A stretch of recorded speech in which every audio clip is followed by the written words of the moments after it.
بسم اللہ الرحمن الرحیم۔ حضرت زبیدہ بن جعفر کی مکمل کہانی۔ حضرت زبیدہ بن جعفر، جنہیں اسلامی تاریخ میں سخاوت، دینداری اور فلاحی خدمات کی وجہ سے منفرد مقام حاصل ہے، عباسی خلافت کی ایک عظیم اور معزز خاتون تھیں۔ ان کی زندگی ایک ایسی کہانی ہے جو حکمت، بصیرت اور اللہ کی راہ میں قربانی کی اعلیٰ مثال پیش کرتی ہے۔ پیدائش اور خاندانی پس منظر۔ زبیدہ بنت جعفر 766 میں بغداد میں پیدا ہوئیں۔ ان کے والد جعفر بن منصور عباسی خلیفہ المنصور کے بیٹے تھے اور ان کی والدہ جعفر بھی شاہی خاندان سے تعلق رکھتی تھیں۔ زبیدہ بچپن ہی سے اپنے شاہانہ ماحول اور اعلیٰ تربیت کے سبب نمایاں تھیں۔ ان کا اصل نام امۃ العزیز تھا، لیکن ان کے نانا خلیفہ منصور نے انہیں زبیدہ کا لقب دیا کیونکہ وہ بچپن میں نہایت خوبصورت اور معصوم دکھائی دیتی تھیں۔ تعلیم و تربیت۔ عباسی خلافت کے علمی اور ثقافتی ماحول میں زبیدہ کی تربیت ہوئی۔ انہیں بہترین اساتذہ کی زیر نگرانی قرآن، حدیث، فقہ اور عربی ادب کی تعلیم دی گئی۔ وہ قرآن کی حافظہ تھیں اور عربی زبان میں غیر معمولی مہارت رکھتی تھیں۔ ان کا ذوق مطالعہ اتنا بلند تھا کہ انہوں نے کئی علمی کتب کا مطالعہ کیا اور بڑے بڑے علماء کی مجلسوں میں شرکت کی۔ شادی اور خلافت کا حصہ۔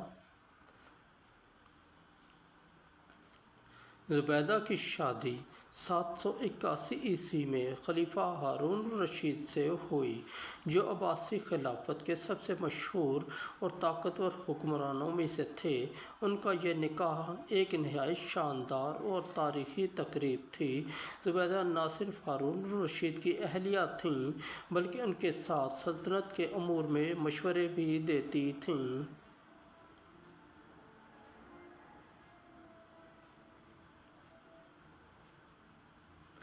اولاد۔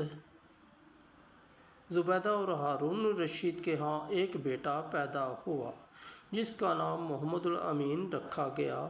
محمد الامین بعد میں عباسی خلافت کے تخت پر براجمان ہوا۔ زبیدہ نے اپنے بیٹے کی تعلیم و تربیت پر خاص توجہ دی اور اسے ایک مضبوط اور باشعور حکمران بنانے کی کوشش کی۔ عوامی خدمت کا آغاز۔ حضرت زبیدہ کی زندگی کا سب سے نمایاں پہلو ان کی عوامی خدمت تھی۔ وہ ہمیشہ اس بات پر یقین رکھتی تھیں کہ حکمرانوں کا فرض ہے کہ وہ اپنی رعایا کے لیے آسانیاں پیدا کریں۔ اسی سوچ کے تحت انہوں نے بے شمار فلاحی منصوبے شروع کیے۔ آب زبیدہ کا تاریخی منصوبہ۔ مکہ مکرمہ میں پانی کی قلت کی شکایت اکثر حاجیوں اور مقامی لوگوں سے ملتی تھی۔ زبیدہ نے حاجیوں کو پانی کی فراہمی کے لیے ایک عظیم الشان منصوبہ شروع کیا۔ انہوں نے اپنے خزانے سے خطیر رقم خرچ کرکے مکہ کے قریب نہریں اور کنویں تعمیر کروائے۔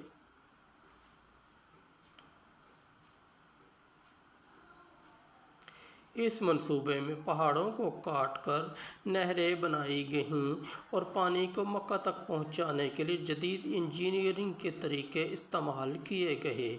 کہتے ہیں کہ جب انجینئرز نے انہیں لاگت بتائی تو انہوں نے فرمایا، چاہے اس پر سونے کی اینٹیں بھی لگ جائیں مگر حاجیوں کے لیے پانی ضرور پہنچنا چاہیے۔ یہ نہر کئی سالوں تک زیر تعمیر رہی اور بالآخر مکمل ہوئی۔ اسے آب زبیدہ کہا جاتا ہے اور یہ اسلامی تاریخ کے سب سے اہم فلاحی منصوبوں میں شمار کی جاتی ہے۔ دیگر فلاحی خدمات۔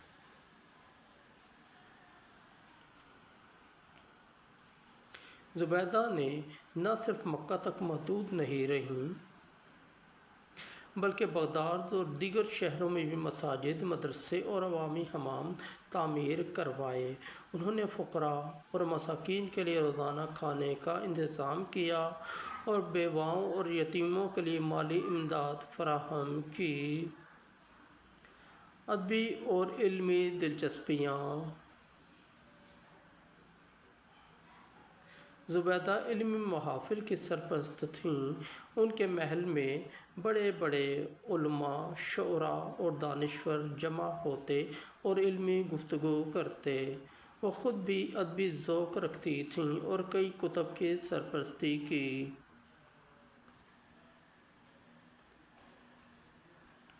دیانتداری اور عاجزی: زندگی زبیدہ کا طرز زندگی سادگی اور دینداری کا عملی نمونہ تھا۔ وہ راتوں کو عبادت کرتی تھیں اور قرآن کی تلاوت میں مشغول رہتی تھیں۔ ان کا ایمان بہت مضبوط تھا اور وہ ہمیشہ اللہ کی رضا کے لیے کام کرتی تھیں۔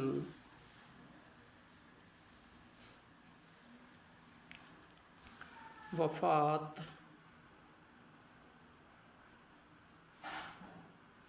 زبیدہ بنت جعفر نے 831 میں وفات پائی۔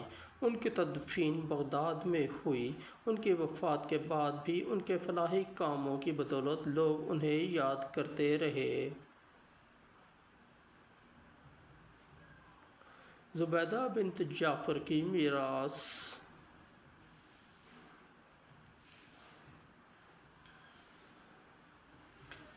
حضرت زبیدہ کی خدمات آج بھی مسلمانوں کے لیے مشعل راہ ہیں۔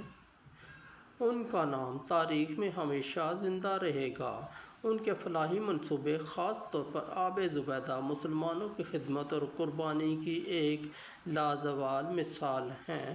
ان کی کہانی ہمیں یہ سکھاتی ہے کہ حقیقی عظمت لوگوں کی خدمت اور اللہ کی رضا کے لیے کام کرنے میں ہے۔ اللہ حضرت زبیدہ بنت جعفر کی خدمات کو قبول فرمائے اور ہمیں بھی ان کے نقش قدم پر چلنے کی توفیق عطا فرمائے، آمین۔ دوستو، اگر آپ کو ہماری اسٹوری اچھی لگی تو ہمارے اس چینل کو سبسکرائب کر دیں اور اس ویڈیو کو لائک اور دوستوں کے ساتھ شیئر کر دیں۔ بہت شکریہ۔